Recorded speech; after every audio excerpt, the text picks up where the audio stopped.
Você sabia que tanto o teste T quanto a nova podem ser vistos como casos particulares de um modelo de regressão?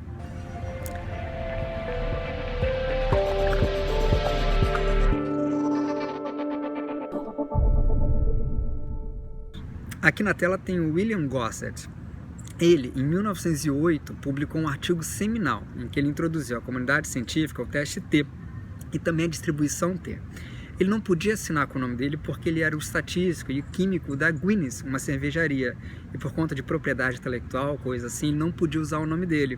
Ele utilizava um pseudônimo, ele utilizava Student, por isso o teste T de Student, ou distribuição T de Student. Uma curiosidade, em psicologia a gente utiliza bastante o teste T quando nós temos uma variável independente categórica, com até dois grupos, e uma variável dependente contínua normalmente distribuída. Por exemplo, se a gente quiser verificar o quanto a ansiedade varia em função do sexo do participante, como nós estamos vendo nesse gráfico aqui. Agora na nossa tela tem o Ronald Fisher. Ele de longe, bom, eu sou fã dele, e ele de longe é um dos nomes mais importantes na estatística. Em 1919, ele descobriu a ideia de análise da variância, a nova. E em 1921, ele publicou um artigo em que ele mostrava a aplicação da nova com dados reais. A nova ela funciona como se fosse um super teste T controlando para um erro, o erro do tipo 1. Em psicologia, a gente utiliza muito a nova quando nós temos uma variável independente categórica com 3 ou mais grupos e a variável dependente contínua normalmente distribuída, como nesse gráfico que a gente está vendo aqui. É importante atentar que não é só isso, não é? A história é um pouco maior e também que esses resultados aqui plotados na tela de vocês são resultados gerados de uma maneira fictícia, ou seja, são resultados simulados.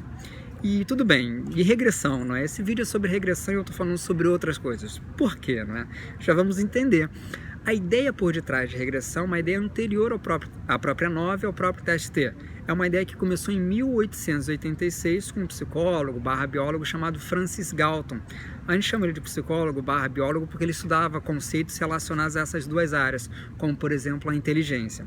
Só que muito tempo depois, aí sim, esse cara, o Pearson, ele pegou a ideia por detrás de modelos de regressão e também de correlação e deu um tratamento matemático muito mais sofisticado. Por detrás de um modelo de regressão, a gente quer prever ou explicar a variabilidade de uma determinada variável dependente em função de uma ou mais variáveis independentes, ou seja, a gente quer modelar essa relação funcional. Uma coisa muito importante é que os modelos de regressão eles podem ser simples ou múltiplos, e eles podem ser lineares ou não lineares, e que as variáveis independentes elas podem ser contínuas ou categóricas. Nossa, ficou complicado, não é? Vamos tentar definir isso passo a passo. Modelos de regressão eles podem ser lineares ou não lineares, ou seja, você pode ter uma relação entre a variável dependente e as variáveis independentes que seguem uma linearidade. Ou não, essa relação ela pode não ser linear, e normalmente a gente utiliza muito modelos de regressão não lineares em medicina, quando nós temos critérios diagnósticos. Por exemplo, determinada pessoa tem uma patologia ou determinada pessoa não tem essa patologia. Então, os modelos de regressão eles podem ser lineares ou não lineares. E eles podem ser simples ou múltiplos. Isso relaciona-se com a quantidade de variáveis independentes. Se nós tivermos uma única variável independente, modelo simples. Se nós tivermos mais do que uma variável independente, modelos múltiplos. E focando somente em modelos lineares, nós temos 4 pressupostos que eles devem ser totalmente, estou até rindo, totalmente assumidos. Na verdade, com dados reais é muito difícil que a gente consiga assumir totalmente esses 4 pressupostos. Que a gente pode utilizar um mnemônico em inglês, que é o LINE.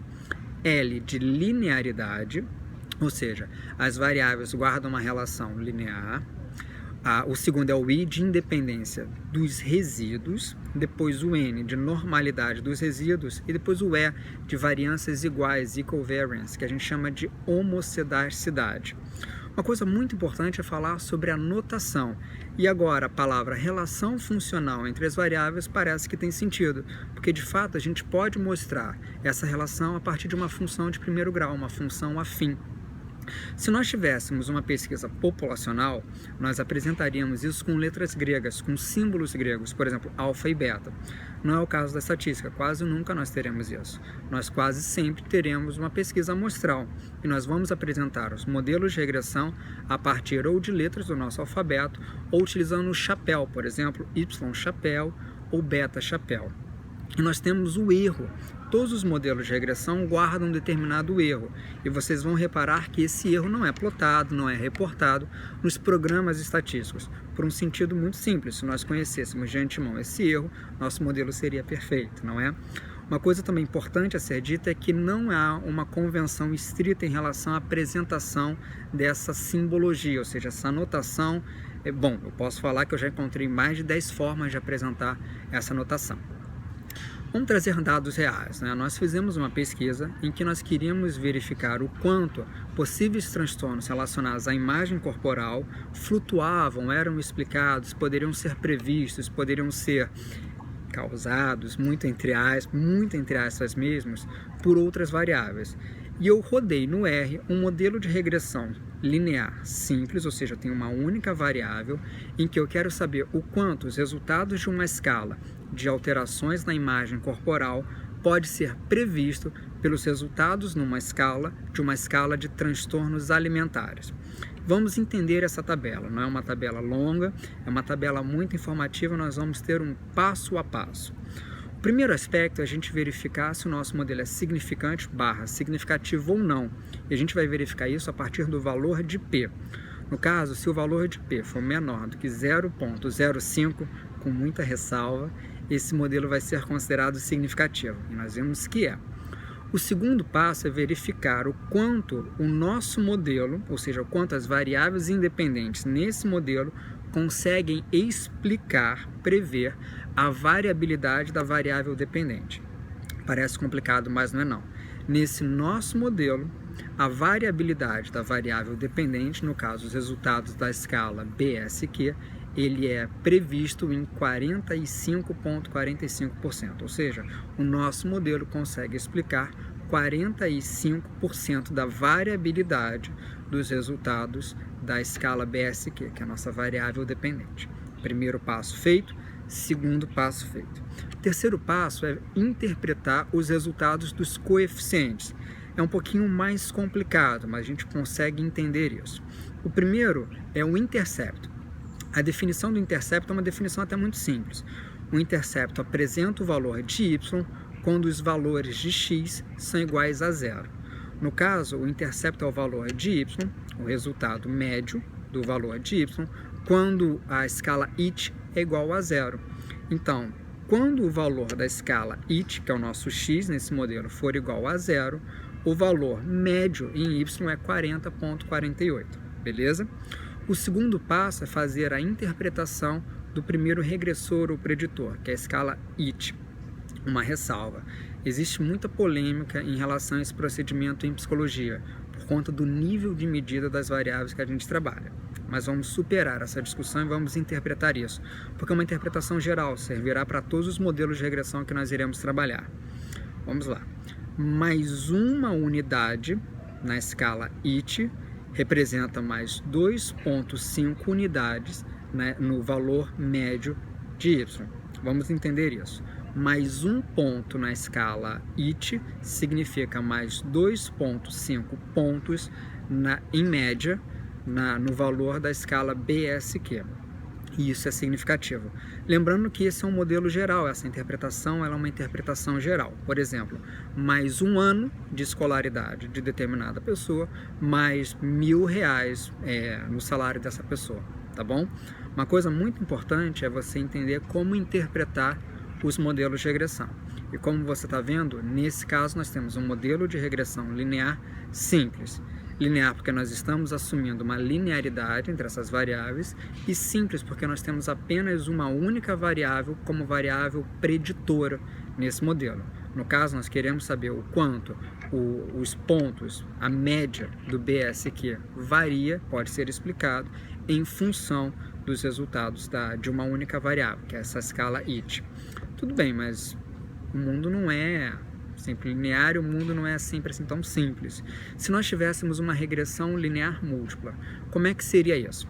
Vamos pensar então que eu queira explicar novamente a variabilidade dessa escala, a escala relacionada a transtornos de imagem corporal, a escala BSQ, em função dos valores da escala de transtornos alimentares, a escala IT, mas também em função do sexo do participante.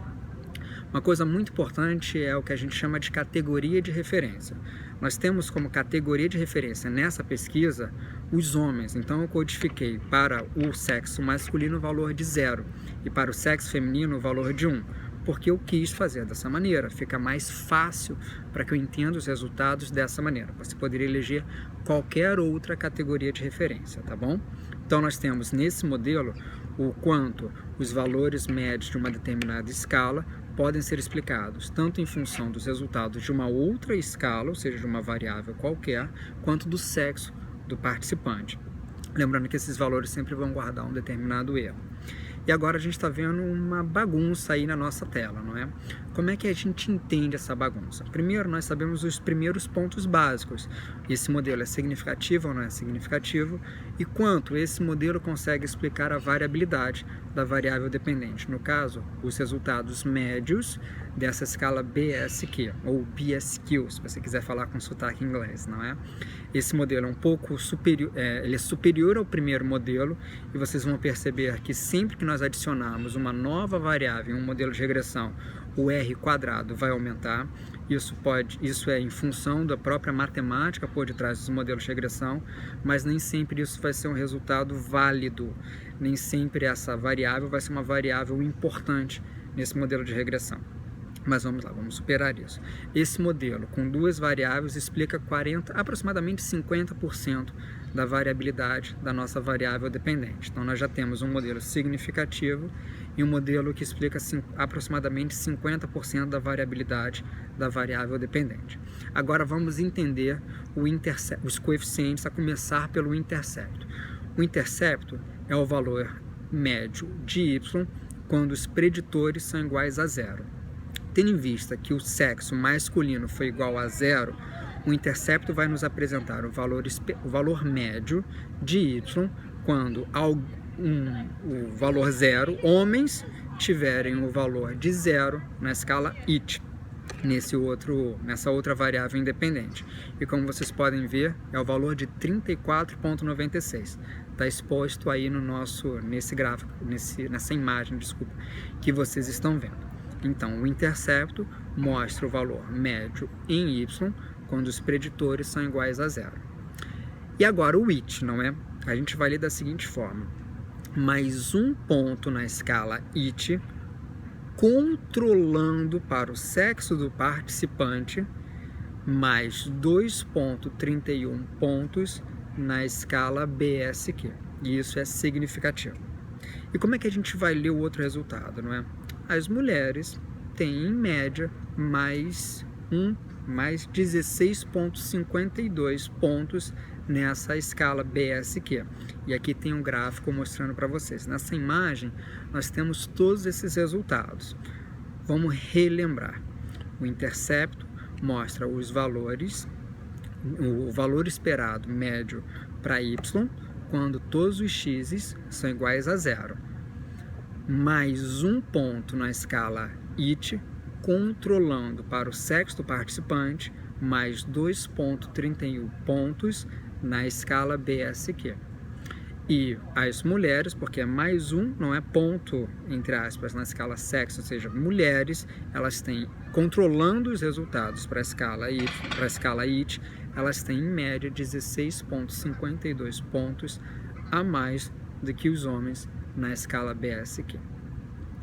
Regressão é um assunto complicado e nem sempre a gente entende isso de primeira. Na verdade, demora algum tempo para que a gente consiga assimilar e acomodar todos esses conceitos. Se você não entendeu, não tem problema, isso demora mesmo.